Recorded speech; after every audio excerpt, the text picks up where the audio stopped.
Good morning. We are extremely pleased that you are here. It is good to come together for the purpose of co-creating. Do you agree? Yes. You're knowing what you're wanting? Sort of. An evolving thing. You know that you are the creator of your own reality. You know how that is so? You know that you are a vibrational being in a vibrational universe, and that you are constantly emitting a signal whether you know it or not, and law of attraction is responding to it. So it's good for you to be aware of the signal that you're offering, which means you must be aware of your guidance system, which means you must be aware that there is another part of you that is reflecting a vibration also, which means that the vibration of you and the thought that you are offering is having a relationship with the vibration of the larger part of you and the thoughts that the larger part of you is having about the same thing in the same moment. That when you think a thought, the larger part of you has an opinion, an awareness, a perspective about the exact same thing, and your emotions tell you if there is any vibrational variance between the two. So when you hate someone and you feel that awful feeling of hate, that emotion is telling you that the source within you does not have the same opinion. And you say, that's just weird. Source within me must not have walked in my shoes, must not have read that letter, must not have heard those words. And we say, yeah, heard all of it, just took it differently, just continue to love anyway. Why would source continue to love when somebody doesn't deserve it? Because from the perspective of source, they always deserve love. And if you choose to not love someone, then you pinch yourself off. Didn't see that one coming. So when people do bad things, and I merely innocently observe the badness that they do, in my choosing to push against them, I cut myself off from source. And we say the operative words are, you cut yourself off, because source is still there for you. Isn't it nice to know that you have guidance within you that lets you know at all times what your relationship is with that broader perspective? Do you know you have that broader perspective? Do you know it's available to you? You know that even though you're in these bodies, that larger part exists and is aware all the time, interested in this moment, in this powerful moment, where who you are and who you're letting yourself be have the potential of converging, but you hold the power of the convergence. Do you know that? So Abraham, does that mean that source can't love me enough to penetrate my hatred? That's what it means.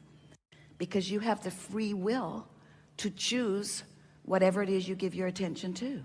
You get to think the thoughts you choose to think. There's no negative repercussion in the sense that there is no assertion. You didn't exactly learn that from your parents, did you? Seemed like there were negative repercussions when you disagreed with them sometimes. If they didn't like what you were doing, sometimes they tried to guide your behavior through their words or through their behavior or through withholding of things to you, a sort of punishment. If you don't do what I say, then this bad thing will be your experience. But there's nothing like that in your relationship with source, because source continues to love. And if you want to know how you know that, find a reason not to and feel the absence of your allowance of source within you. And that also is the operative word, your allowance of source within you.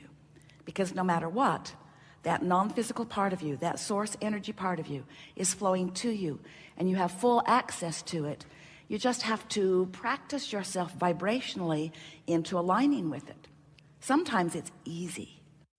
Sometimes it's so easy to be in alignment with it. When you look around your world or up close at your space and you see something wonderful, it's easy for you to love, isn't it?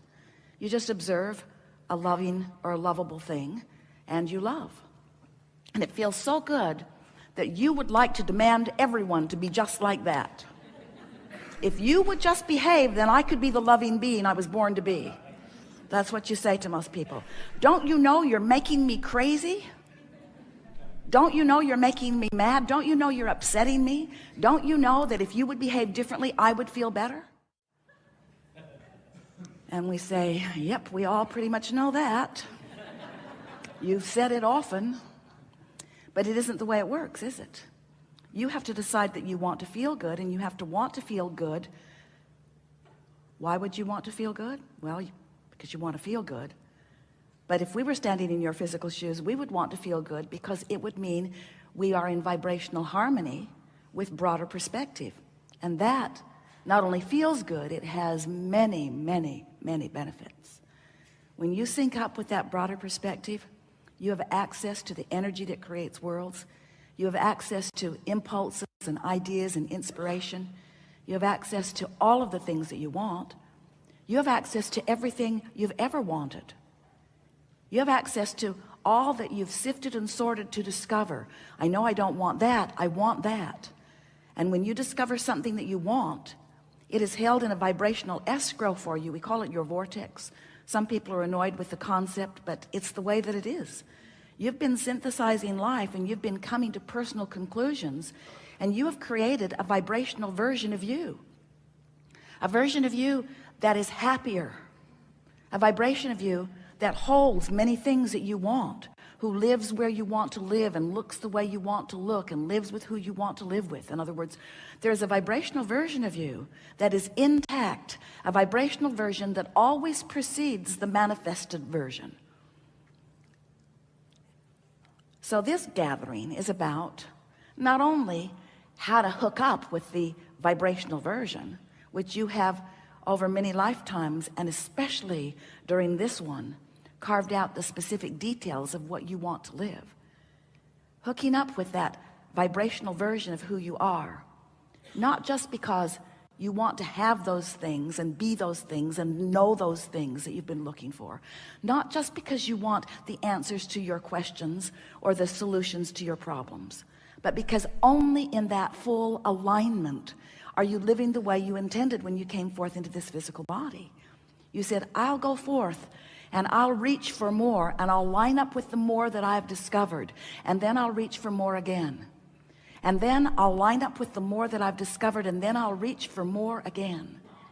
More clarity, more love, more agility, more physical well-being, more mental stimulation, more things that are exciting, more things that are fun, more life experience, more. That's the mantra of this universe. It's why you come again and again and again. It's why you continue to add to, because you know, at least you knew before coming into this physical body, that you are an eternal being, and that there is no ending to that which you are, and that this life experience is perfectly established in order to be the perfect bouncing off place for you individually and collectively, but personally, to identify new intentions, new desires, new becoming, new expansion. So there is a basis of your beingness. We call it a triad of intentions of freedom and growth and joy. You are so free you can choose bondage. You are so free you can choose thoughts that pinch you off from your resources. You are so free that you can choose thoughts that are life-giving. You are free to choose. No one can think for you. No one can offer a thought for you. No one can vibrate for you, and no one can be your point of attraction. It's you. It's just you. You are so free that you can choose to feel however you want to feel in any moment. Freedom is the basis of your experience. Your quest is joy, because when you reach for moments in time where you feel that rapturous joy, that means you've discovered alignment with the whole of who you are. So that's the most important part for you consciously to be aware in this triad of intentions. If you let your quest be for joy, then you'll always, or most always, be in alignment with the broader part of you. And then, of course, The result of all of this is expansion. You don't have to reach for joy in order to have expansion, because life's going to show you contrast and you're going to continue to expand. But you do have to reach for joy in order to live the expansion that you've discovered. So if you feel negative emotion for any reason, no matter how justified you are, when you feel negative emotion, you're simply not allowing the expansion that you have arrived at vibrationally. And that is, in fact, you don't know it and you don't even want to believe it, but we're going to say it to you anyway. That's the reason that there is a diminishment of joy every single time. The reason you don't feel joy is because you're not in alignment with the whole of you, and that's the only reason you're ever upset about anything. Did you hear that? The only reason that you're ever upset about anything is because you haven't let yourself be what you've come to. No, Abraham, I'm pretty sure that I'm just mad at that guy. I'm pretty sure it's the circumstance that is the reason for my negative emotion. We say it's the excuse you're giving. It's the focus you're choosing. But the reason you don't feel good is because you don't feel good. That's worth writing down. So I don't feel good because I don't feel good. I want my money back.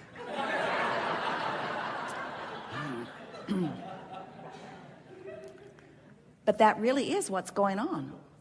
The reason that you feel so angry or so upset or so disenfranchised or so victimized is because you're choosing something right here, right now, that is not allowing you to be in full vibrational alignment with all that you are.